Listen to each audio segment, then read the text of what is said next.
الله الرحمن الرحيم نحمده ونصلي ونسلم على حبيبه الكريم الأمين العزيز الرحيم وعلى آله وأصحابه الأفضلين الأكرمين أجمعين أما بعد فأعوذ بالله من الشيطان الرجيم بسم الله الرحمن الرحيم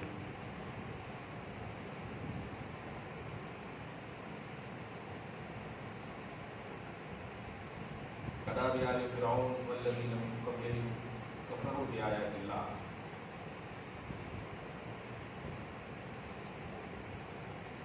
فأخذهم الله بذنوبهم إن الله قوي شديد العقاب صدق الله العظيم.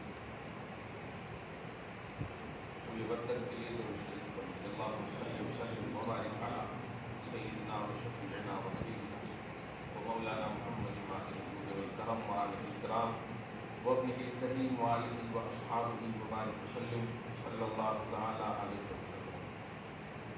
سورۃ الانفال سورۃ نمبر 8 کی آیت نمبر 51 تک کا درس ہو چکا ہے.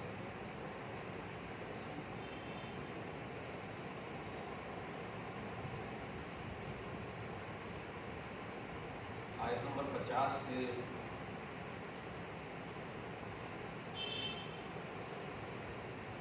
آیت نمبر 58 یعنی کل 8 آیتیں.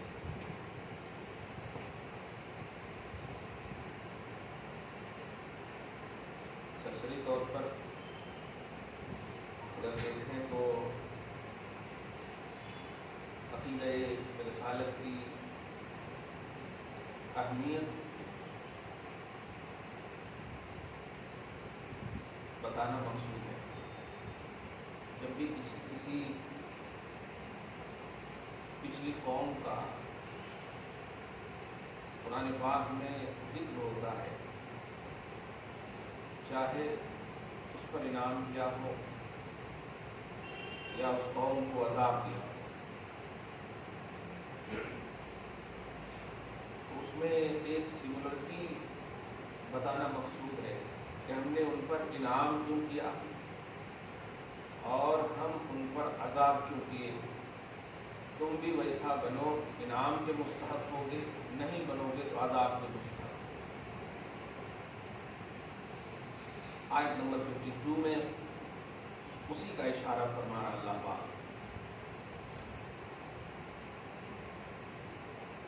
ایک کفار مکہ تکذیب رسالت کر کے تم اچھا نہیں کر رہے، رسول کو جھٹلا کر اچھا نہیں کر رہے. ایک ہوتا ہے سڈنلی کوئی آ کر کے اپنے کو منوانے لگے، کوئی نئی بات کرنے لگے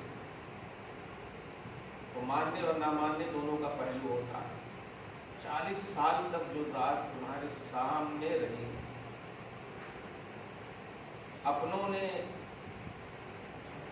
اپنوں سے زیادہ تم لوگوں نے ان کو سچا مانا، اچھا مانا. اتنا اعتراف و اقرار کے بعد صرف اتنا سی بول رہے ہیں کہ پوجو، مگر اس کو پوجو جو اللہ معبود حقیقی ہے. محمد کو پوجنے کی بات اگر ہوتی تو پتہ نہیں اور کیا بولتے. اللہ کو ایک واحد لا شریک لہ کو پوجو. صرف اتنی سی بات میں بکھر گئے. اللہ پاک فرماتا ہے کداب آل فرعون والذین من قبل، فرعون والوں اور ان سے پہلے کتنے بھی آپ دیکھیں، حضرت نوح سے لے کر ان سب کے روش پہ یہ قوم چل رہی ہے. کفروا بآیات اللہ، فرعونیوں نے اور ان پچھلی قوموں نے اللہ کی آیتوں کے ساتھ کفر کیا تو انجام دیکھیے. فأخذهم اللہ بذنوبہم، تو اللہ نے ان کے ان جرموں کی وجہ سے پکڑ لیا، گرفت فرمائی. ان اللہ قوی شدید العقاب، بے شک اللہ قوت والا اور سخت عذاب والا ہے. آیت سے کیا سمجھا؟ صرف عقیدہ رسالت کی اہمیت بتانا مقصود ہے. اس رسول کا منصب سمجھو عام نبی ہے، لوگوں نے جھٹلایا، امیڈیٹلی عذاب دے دیا اللہ تعالیٰ. یہ تو نبیوں کے نبی ہیں، خاص نبی ہیں، محبوب مطلق ہیں، ان کو جھٹلاؤ گے، کیا کروں گا سوچ لو، یہ بتانا صرف مقصود اس آیت ہے۔ چنانچہ آیت نمبر 53 میں وہ مشہور جملہ، بلکہ وہ مشہور شعر جس کو ڈاکٹر اقبال نے کہا ہے، خدا نے آج تک اس قوم کی حالت نہیں بدلی، نہ ہو جس کو خیال خود اپنی حالت کے بدلنے کا۔ وہ قرآن پاک کی 2 جگہ کی آیتوں کا ترجمہ ہے، ایک سورہ رعد میں ہے اور ایک یہ سورہ انفال کی، یہ آیت نمبر 53۔ دونوں آیتوں کا وہ ترجمہ ہے، ترجمانی ہے۔ ذالک بأن اللہ لم یکن مغیرا نعمتا انعمها علی قوم حتی یغیروا ما بانفسہم۔ اللہ کی یہ شان نہیں کہ جس بھی قوم پر یا جس کو بھی کوئی نعمت عطا کر دے وہ نعمت کو بدل دے، اللہ کی یہ شان نہیں۔ حتی یغیروا ما بانفسہم، جب تک کہ وہ لوگ خود اس نعمت کو بدلنا دیں، ایک دم وہی ترجمہ ہے، ما بانفسہم، جب تک کہ وہ خود سے نہ بدل دیں اس نعمت کو۔ ایک دم بڑی مثال اس کی جو ہے تابوت سکینہ، قدر نہ کی اللہ نے اٹھا لیا، پورا پارہ نمبر 2 کی لاسٹ پیج میں اس کا ذکر ہے۔ تو قدر نعمت اگر نہیں ہوگی اللہ تعالیٰ بدل دے گا، اب شکل جو بھی ہوگی، مال دیا اللہ تعالیٰ نے نعمت کے بدلے میں، جتنی بھی چیزیں آپ کو دی سب نعمت ہے، قدر کرو گے بڑھاتا جائے۔ لیکن اس کی تفصیل میں سنیے، کیونکہ میں نے شروع میں کہا کہ عقیدہ رسالت کی اہمیت ہے یہاں پر 10 آیتوں میں، کل 8 آیتوں میں، اور رسالت محمدی صلی اللہ علیہ وسلم، یہاں پر نعمت سے مراد حضور پاک صلی اللہ علیہ وسلم کی ذاتی گرا ہے کہ تم 40 سال تک جسے نعمت سمجھتے رہے، اپنے خاندان کے لوگوں کو اپنی امانت نہیں سونپتے تھے اور محمد کے پاس رکھ دیتے تھے لا کے، خاندان سے، اقربا سے، اعزا سے، اپنی بیوی تک سے زیادہ امین جانتے تھے تم، تمہارے لیے بڑی نعمت تھی نا۔ تو اب یہ نعمت میں نے اب اس کی پوری شایان شان کے ساتھ تمہارے سامنے اجاگر کر دی ہے، اب جو ہے اس نعمت کو کیوں بدل رہے ہو، ان کی تکذیب کیوں کر رہے ہو؟ تو اب اگر تم ان کو بدلو گے تو سمجھ لو کیا انجام ہے، مارے جاؤ گے۔ اللہ پاک کبھی بھی عذاب اس وقت تک نہیں دیتا کسی قوم کو جب تک کہ اس کا نبی کسی بھی طرح سے انفرادی طور پہ یا اجتماعی طور پر اگر مذکور ہے، یعنی اس کا ذکر ہو رہا ہے، تو اللہ تعالیٰ عذاب نہیں دیتا، لیکن اجتماعی طور پر اگر نبی کی تقسیم ہوگی تو عذاب دے گا۔ اب عذاب کی شکل امت محمدیہ میں دوسری چیلنج کیا جاتا ہے، بدر میں گئے یہ لوگ، کچلے گئے، تمام جنگیں آپ دیکھیں برف سے نفیس جو حضور پاک صلی اللہ علیہ وسلم کی تشریف ہے، اس کو غزوات کہتے ہیں، سب کچھ لے گئے۔ بدر میں تو ایک کا نام ہے کعب بن اشرف یا کعب بن لبئی، کمانڈر تھا۔ جنگ میں ایسا ہوتا ہے نا کہ اگر کمانڈر مر جائے تو پھر دوسرا فوراً کمانڈر پہلے سے بتا دیا جاتا ہے کہ اس کے بعد تم اگر یہ ہو گئے تو یہ ہو گئے، تو یہ بھی کمانڈر تھا۔ ابھی بھی یہ عنوان ہے قتلہ بیدہ صلی اللہ علیہ وسلم، یہ لفظ ہے، وہ بڑا رقص کے اشعار، ایک دم اپنے لوگوں کے ابھارنے کے اشعار ہوتے ہیں نا، عرب ہے تو عربی میں اشعار پڑھتا پڑھتا اپنے لوگوں کو خوب ابھارتا، اور محمد عربی صلی اللہ علیہ وسلم کے لیے خاص ایک گھوڑا اس نے اپنے کھانا سے زیادہ کاٹ کاٹ کر کے ان کو کھلاتا تھا کہ اس گھوڑے سے محمد کو ہم ماریں گے۔ ایسے ناپاک ارادے، اچھا جو ہے ناپاک ارادے، آج کل بہت ہو رہے مسلمانوں کے خلاف ناپاک ارادے، ذرا سمجھے آپ، یہ خاص گھوڑے کو اس نے پالا تھا اور کہا تھا کہ اسی گھوڑے سے گھسیٹیں گے، جو بھی ہے جملے نہیں آ رہے، آپ سمجھ گئے ہوگا سب، پالا تھا۔ اب گھوڑے کے ذریعے سے جنگیں ہوتی تھی پہلے، یہ گولی بندوق کا تو مسئلہ نہیں تھا، تلوار، گھوڑے۔ حضور پاک صلی اللہ علیہ وسلم کو کسی صحابی نے جا کے انفارم کیا، یا رسول اللہ اس نے ایسا کہا ہے، بہت تکلیف ہو رہی، کیا کروں؟ چلا جاؤں پہلی بات میں جا کے کیا اس طرح سے آقا علیہ السلام نے ڈاؤن کر دیا. آپ ٹینشن نہ لو, میں اس کو ماروں گا. جملہ صرف اتنا سے جملہ کہا نبی نے, تم دے دو, میں خود ماروں گا. رحمت للعالمین دیکھے آپ. مگر جب آیا ایسے ہی آتے آتے آتے آتے جنگ ایک دم بالکل شباب پہ ہے. حضور پاک صلی اللہ علیہ وسلم سے جب اس کا گزر ہوا ایک دم ریلیکس کھڑے ہیں نبی, ان کے کاندھے پر نبی نے صرف اتنی سی چوٹی کی ایسا. تو اس طرح سے بدر کے میدان میں وہ دیوانہ پاگل کی طرح گھومنے لگا کہ ان کے لوگ خود بکنے لگے, یہ کمانڈر ہے بیوقوف ہے, کمانڈر ہمیں سجیسٹ کرتا, یہ خود ناچ رہا ہے, جنگ میں سب مر رہے ہیں, تیرا لگ رہے ہیں وغیرہ وغیرہ اس طرح سے. تو زور سے اس نے آواز دیا, تم ہمیں دیوانہ کہہ رہے ہو, سچائی کا اعلان سنو, محمد نے مار دیا ہے مجھے, اب میں زندہ نہیں رہوں گا. حضور پاک صلی اللہ علیہ وسلم اسے کھرچ لگائی, مارا نہیں تھا تاکہ حضور کی رحمت للعالمین پر بھی آنچ نہ آئے. وہ اختیار بتانا مقصود تھا کہ میں رحمت ہوں اس لیے کچھ نہیں کر رہا ہوں, پاور تو یہ ہے کہ ذرا سی چھو دو تو ختم ہو جائے, یہ طاقت ہے میرا. تو ظاہر ہے ذو القوۃ المتین جس ذات باری کی شان ہے اس کا نائب مطلق ہے نبی صلی اللہ علیہ وسلم.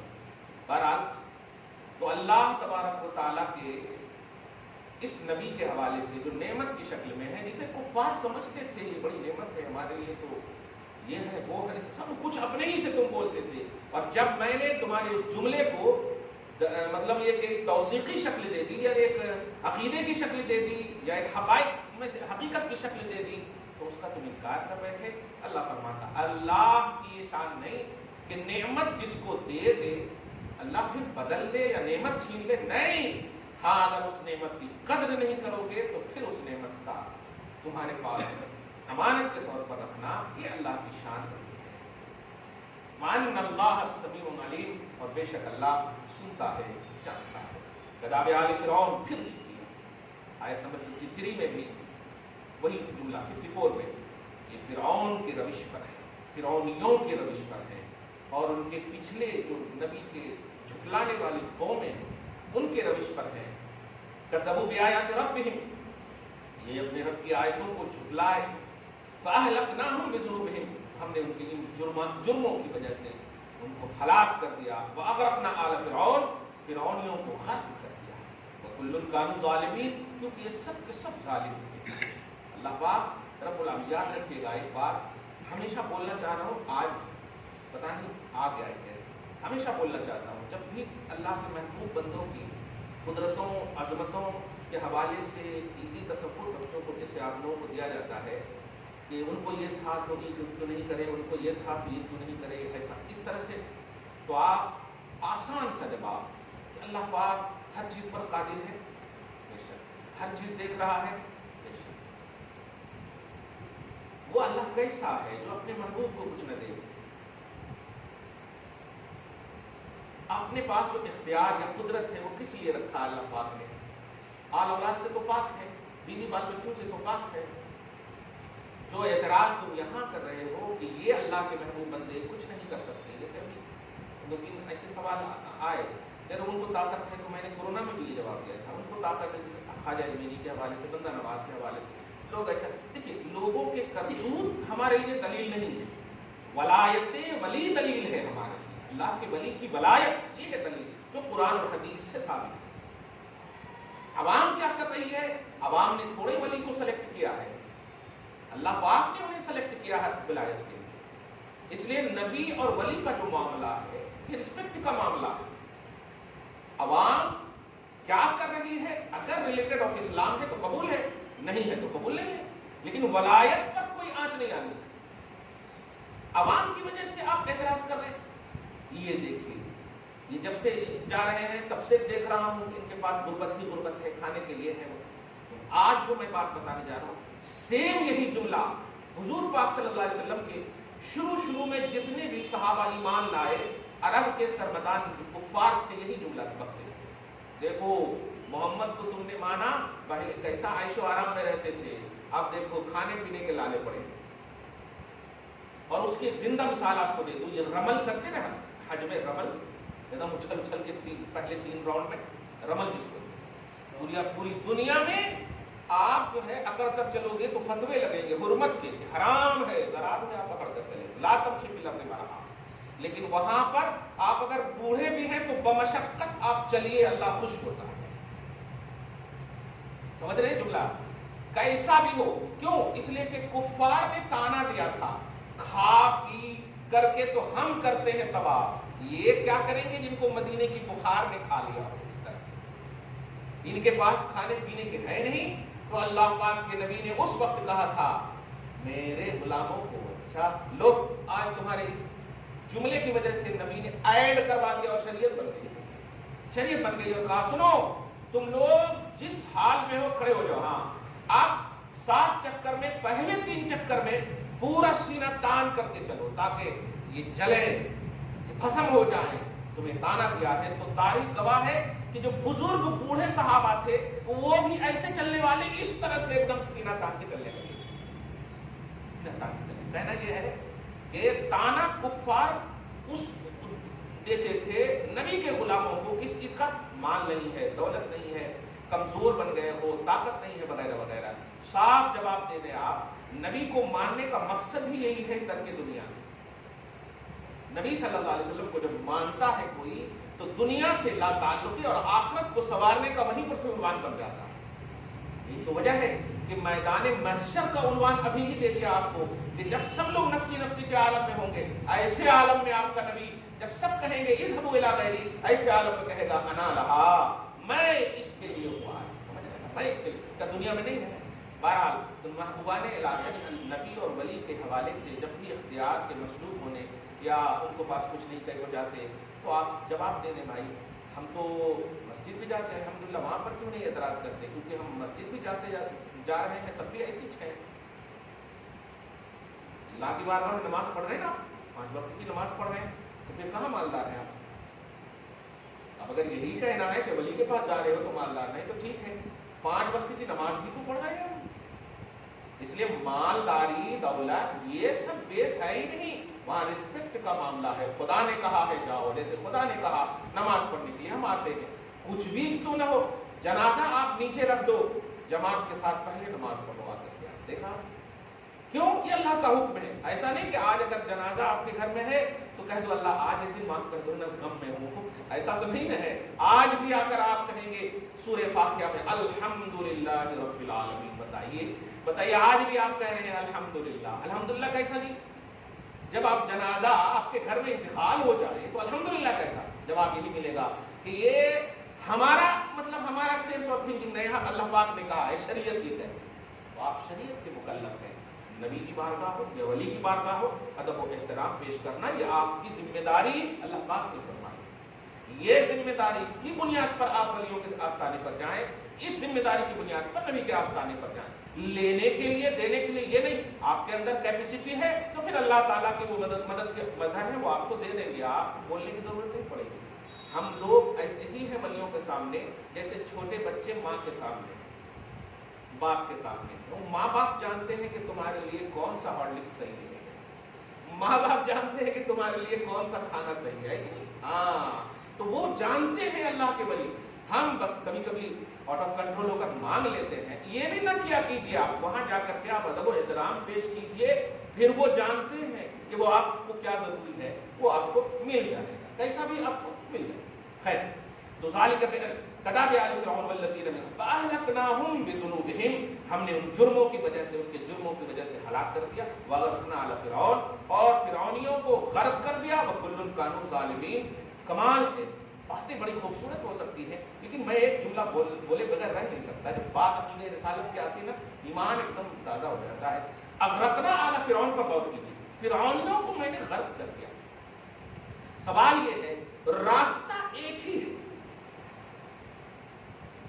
اللہ کی ایک مخلوق غرق ہو رہی ہے اور ایک مخلوق بڑے سکون سے چلی جا رہی ہے۔ موسیٰ علیہ السلام اور ان کے ماننے والے جب گزرے تو بڑے سکون سے چلی جا رہی ہے، دیکھ رہے ہیں آپ، اسی لیے کہا میں نے جانتی ہے، وہ سب جانتی ہے کہ یہ کس کا قدم ہے، یہ کس کا پانی ہے، یہ کیسا پانی، یہ کون ہے، یہ کیسے، کس کو ہمیں ڈبونا ہے۔ اللہ پاک نے ہر ایک کو اپنے اپنے حساب سے معمور کر دیا ہے۔ ایسے ولیوں کا بھی آستانہ ہے کہ اللہ جانتا ہے کہ جو آئے گا اس ولی سے ان کو کیا دینا ہے، وہ اللہ پاک نے فکس کر دیا۔ دیکھا آپ نے دریائے نیل کو بتا دیا اللہ پاک نے کہ دیکھو یہ جو موسیٰ کے لوگ جا رہے ہیں نا، کچھ بھی نہیں کرنا، اور اس کے بعد جب فرعونی آئیں گے ڈبو دینا۔ دیکھیے آپ ازلفنا ثم الآخرین، یہ جملہ ہے، ثم الآخرین، آنے والے جو بعد میں آنے والے ہیں نا ان کو ڈبونا ہے، پہلے والے کو نہیں ڈبونا۔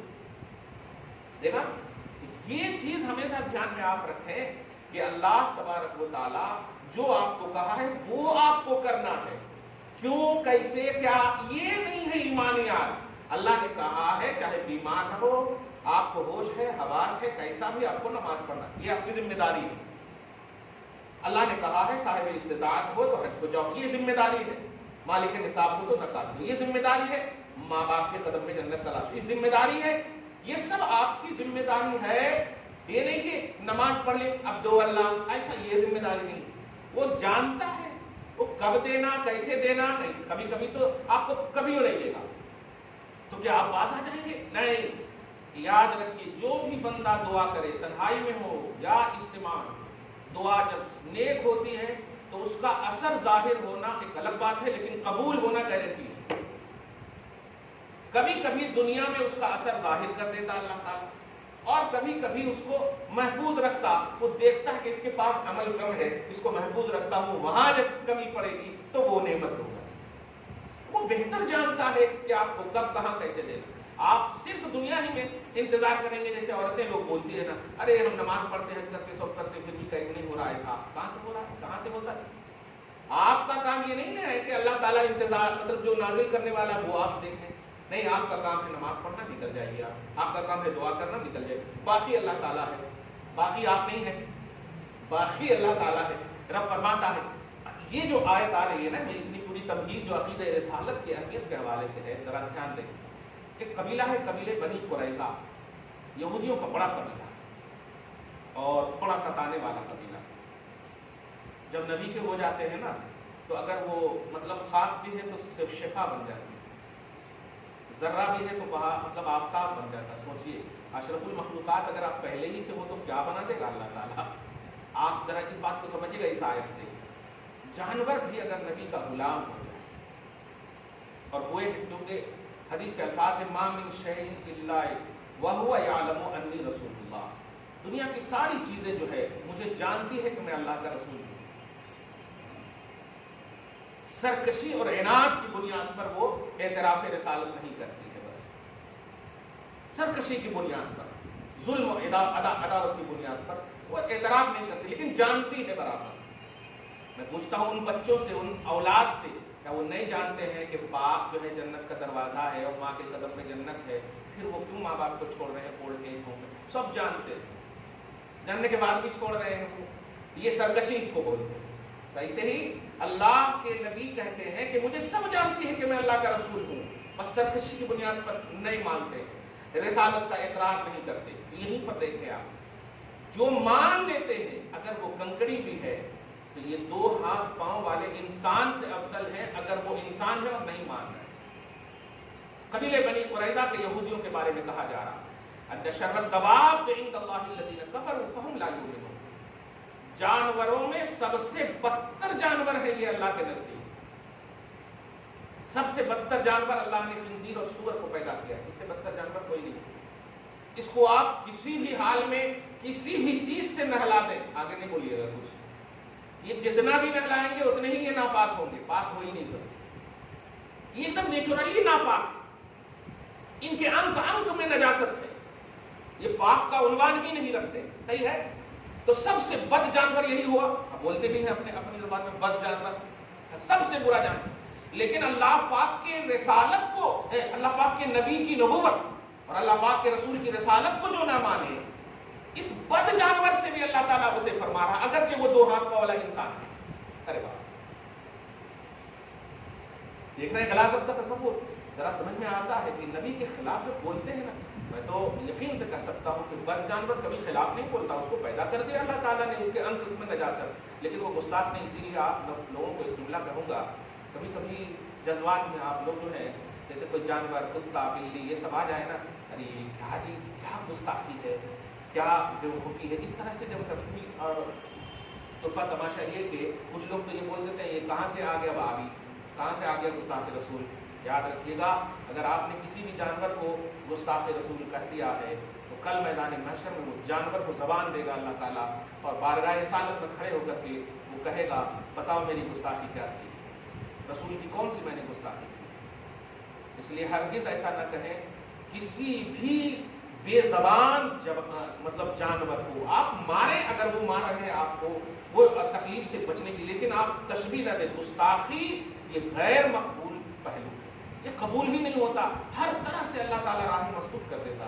تو گستاخ رسول جانور نہیں ہے, اور جو جانور گستاخ رسول ہیں وہ کیا ہوتے ہیں. اب آپ دیکھ رہے ہیں اپنے سماج میں اللہ کا کتنا احسان ہے کہ مسلمان بھی جانور لا کر ذبح کرتے ہیں, اور وہ بھی اپنی دیوی دیوتاؤں پر ذبح کرتے ہیں. آپ فرق سمجھ جائیے, قسمت دیکھ لیں آپ کے جانور کو جنتی کہا گیا ہے اور ان کے جانور کو جنتی کہا گیا. سمجھ رہے ہیں نا, یہ ہے قسمت. تو جنت یہ گستاخی اشرف المخلوقات اگر کر رہی ہے, مخلوقات میں جو اولاد آدم کر رہی ہے, تو وہ ارذل المخلوقات میں ڈال دیتا ہے اللہ تعالیٰ. اور ارذل المخلوقات جن کو اللہ نے سب سے گھٹیا پیدا کیا ہے اور گستاخ نہیں ہے, تو اشرف المخلوقات سے اس کو افضل ہے.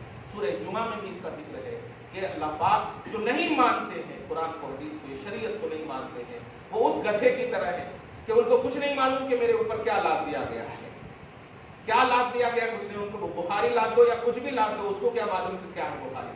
بہرحال آپ صحیح العقیدہ ہیں, یاد رکھیے گا, بچنے کی ہر ممکن کوشش کیجیے گا, یہ دل آزاری کسی کی نہ ہو, اور خصوصاً سید الانبیاء محمد عربی صلی اللہ علیہ وسلم کی نہ ہو. اللہ فرماتا ہے تمام جانوروں میں جو سب سے بدترین جانور ہیں اللہ کے نزدیک وہ ہیں جو میرے نبی کے ساتھ رسالت کا کفر کر رہے ہیں. فَهُمْ لَا يُؤْمِنُونَ, اور وہ اب اعلان کر دیتے ہو رسول کو چھوڑ کر جاؤ گے تو میں مطلب ایمان کا راستہ بھی بند کر دوں, ایمان کا راستہ. میں تو صدیوں سے کفر کو دیکھ رہا ہوں, نبی ابھی نہیں آئے نا, صدیوں سے کفر ہو رہا ہے, اور آگے نہیں دیکھ رہا ہوں, لیکن رسالت کا انکار نہیں ہے, اس لیے راہیں ابھی کھلی ہوئی. نبی آنے کے بعد اگر رسالت کا انکار تو پھر آپ جو ہے راستہ جو صراط مستقیم ہے ان کے لیے روک ہوگا. اس لیے کافروں کو ہدایت مل سکتی ہے اگر وہ رسول کے منکر نہیں, یہ دھیان رکھیں. اسی لیے ہم کہتے ہیں کہ دعا کریں نبی کے صدقے میں اللہ انہیں ہدایت دے. ایک آخری آیت, الذین عاہدت منہم ثم ینقضون عہدہم فی کل مرۃ وہم لا یتقون. اے حبیب سنیے, آپ نے جو ان سے وعدہ کیا تھا, ایک قبیلہ جو کہا میں نے, قبیلے بنی قریظہ یہودیوں کا قبیلہ تھا, ان سے یہ معاہدہ یہ ہوا تھا کہ مشرکین عرب کے خلاف آپ جو ہے ہتھیار نہ دیں انہیں, یعنی محمد عربی صلی اللہ علیہ وسلم کے خلاف آپ ان کی مدد نہ کریں, ہتھیار نہ دیں, سپورٹ نہ کریں. یہ وعدہ ہوا, یہ وعدہ عین وقت پر یہ توڑ دیتے. جب بھی لڑائی کی بات آتی یہ ہتھیار بھی دے دیتے, پیسے بھی دے دیتے, سب اور آ کر بولتے سوری معاف کر دیجیے بھول گیا. تو اللہ پاک فرماتا الذین عاہدت منہم ثم ینقضون عہدہم, جو آپ سے معاہدہ کیے ہیں پھر یہ مطلب اپنے معاہدہ کو بار بار توڑ رہے ہیں. وہم لا یتقون, اور یہ ڈر نہیں رہے ہیں, ان کو ڈر اور خوف نہیں ہے, بار بار صرف سوری بول دیتے ہیں. تو سنیے, فَإِمَّا تَثْقَفَنَّهُمْ فِي الْحَرْبِ, اگر یہ جنگ کے عالم میں اپوزیشن بن کر کے آئیں تو آپ انہیں اس طرح سے کچل ڈالیں کہ ان کی نسلیں یاد رکھیں. فَشَرِّدْ بِهِمْ مَنْ خَلْفَهُمْ. میں یہاں پر تھوڑی سی وضاحت کر دینا ضروری ہے تاکہ جہاد کے کانسیپٹ میں کوئی غلط دشا نہ دی جائے. میں نے کہا کہ جنگ کے عالم میں جب آئیں, یہ ہے اصل پلس پوائنٹ. اسی کو سمجھ نہیں پاتے ہیں اور آیت کا مس کوٹ کر دیتے ہیں, اور وسیم رضوی جیسے لوگ دیکھیے آج نہ ادھر کا نہ ادھر کا رہا. سمجھ لیں, جنگ کے عالم میں مراد یہ ہے کہ اگر آپ کی زندگی تنگ کر دی جائے اور آپ کو بار بار ٹارچر کیا جائے اور آپ سے لڑنے کی وہ بات کریں, تب پھر جا کر کے آپ ڈیفینس, اپنا ڈیفینس, سیلف ڈیفینس یا مذہب کا ڈیفینس کرنے کے لیے آپ ان سے لڑیں. اس عالم میں وہ مر جائیں تو یہ ظلم نہیں ہے, یہی عین عدل ہے, کیونکہ آپ تو نہیں گئے تھے نا. آپ تاریخ کا مطالعہ کر لیں, بدر میں مکہ چھوڑ دیا نبی نے انہی لوگوں کی وجہ سے نا, انہی لوگوں کی وجہ سے. اب تو سکون سے رہنے دینا چاہیے نا, لیکن نہیں, بار بار ٹارچر, نہیں, ارے وہاں چلے گئے, یہ ہو گیا, کیسے ختم کرنا, کیا کرنا. نبی صلی اللہ علیہ وسلم کوئی بات نہیں, ارے میں نے چھوڑ دیا اپنا وطن تیری وجہ سے, تم ستا رہے تھے, لیکن بار بار ٹارچر کی. پھر نبی صلی اللہ علیہ وسلم نے کہا ٹھیک ہے آ جاؤ پھر بدر میں. تو اگر اپوزیشن جنگ کے لیے آمادہ ہو جائیں تو اپنا ڈیفینس کرنے کے لیے اسلام میں جا سکتے، پہل نہیں کریں آپ، مطلب ٹارچر یہاں کی زبان میں آپ انگلی نہیں کر سکتے، آپ پہل نہیں کر سکتے. یہ ہے ہمارا، یہی پورا قرآن پاک میں جہاں بھی جہاد کا کانسیپٹ ہے یا قتل کا عنوان ہے یہی ہے. میرے حبیب یہ بار بار آپ کا وعدہ توڑ رہے ہیں اور آپ کے اپوزیشن کی یہ مدد کر رہے ہیں بار بار. اب آپ بتائیے کتنا موقع دے سکتے ہیں اپوزیشن کو؟ ایک بار، دو بار، تین بار، بار بار، فی کل مرۃ کا لفظ آئے، بار بار توڑ رہے ہیں. تو کہا کہ اب آئیں، نے تو ایک پاور دیا ہے آپ کو، اختیار دیا ہے، اب ان کو ایسا کچھ لیں کہ اب ان کی نسلیں وعدہ رسالت توڑنے کے لیے لاکھوں بار سوچیں. یہ ہے سب، سمجھ رہے نا؟ یہ ہے جہاد کا کانسیپٹ. قتل کرنا، مار ڈالنا، یہ ہر ایک کتاب کا نہیں ہے جیسے بولتے ہیں لوگ. ہاں قتل کرنے کا حکم دیتے ہیں، اس طرح مارنے کا حکم دیتے ہیں. مارنے اور قتل کا حکم نہیں ہے، اپنے قتل ہونے سے بچنے کا حکم دیتے ہیں. اور اپنے سے بچنے کے لیے اب ظاہر ہے آپ تلوار لے کر آؤ گے تو ہم لکڑی سے تو نہیں ڈیفینس کریں گے، لکڑی سے کریں گے تو پھر لکڑی بھی کٹے گی اور ہم بھی کٹ جائیں گے. جب آپ جیسے آؤ گے چیلنج کا، مقابلہ کا، یہی تو عنوان ہے. بہرحال یہ جہاد کا جو کانسیپٹ ہے، الذین عاہدوا، معاہدہ، جنگ، ڈیفینس، یہ سب سمجھیے گا تب جا کر کے جہاد کا صحیح مفہوم ہوگا. وَإِمَّا تَخَافَنَّ مِن قَوْمٍ خِيَانَةً فَإِمَّا تَثْقَفَنَّهُمْ فِي الْحَرْبِ فَشَرِّدْ بِهِم مَّنْ خَلْفَهُمْ لَعَلَّهُمْ يَذَّكَّرُونَ. ان کی نسلوں کی عبرت کے لیے تاکہ یہ آپ کے وفادار ہوں، ان کو ایسا کیجیے. اور وہ بدر میں جتنے بھی قیدی بارگاہ رسالت میں آئے تھے وہاں پر بھی یہی آیت کریمہ کا پہلو تھا کہ ابو بکر صدیق، میرے آقا صلی اللہ علیہ وسلم کا خود مشورہ یہ تھا کہ انہیں فدیہ دے کر کے چھوڑ دیا جائے، لیکن عمر بن خطاب کا تھا نہیں یا رسول اللہ ان کو قتل کر دیا جائے تاکہ پھر یہ قتل ہونے کے بعد والے آپ سے لڑنے کے لیے آمادہ نہ ہوں. اللہ پاک نے حضرت عمر بن خطاب کی تائید پر قرآن پاک نازل فرمایا، تائید پر.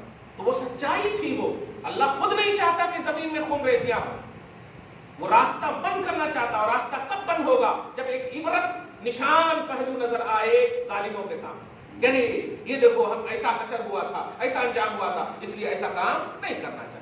تو یہ ہے اصل ہمارے نزدیک اسلام میں. اسلام امن کا مذہب اس لیے ہے کہ وہ ظلم کا خاتمہ چاہتا، وہ ظالم کا خاتمہ نہیں چاہتا، ظلم کا خاتمہ چاہتا ہے تاکہ ظالم بھی ظلم سے باز آ جائے. یہ ہے اصل عنوان.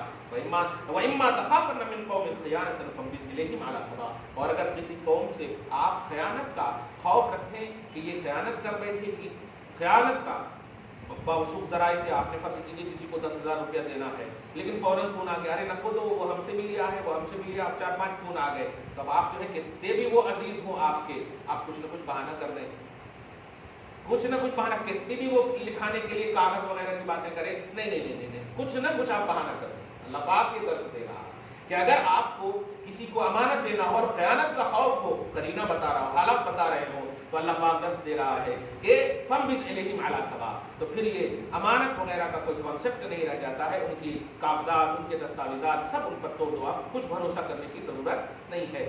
ان اللہ لا يحب الخائنین، بے شک اللہ خیانت کرنے والے کو پسند نہیں فرماتا ہے. دعا ہے اللہ تعالیٰ آج کے اس خصوصی درس کو حبیب پاک صاحب الاولاد کی وسیلے سے قبول فرمائے، نشان کریمی کے مطابق عطا فرمائے، گھر بار میں اولاد میں برکتیں عطا فرمائے، فصلوں کی بخشش اور نسلوں کی حفاظت فرمائے. صلی اللہ تعالی علی خیر خلقہ محمد وآلہ واصحابہ اجمعین برحمتک یا ارحم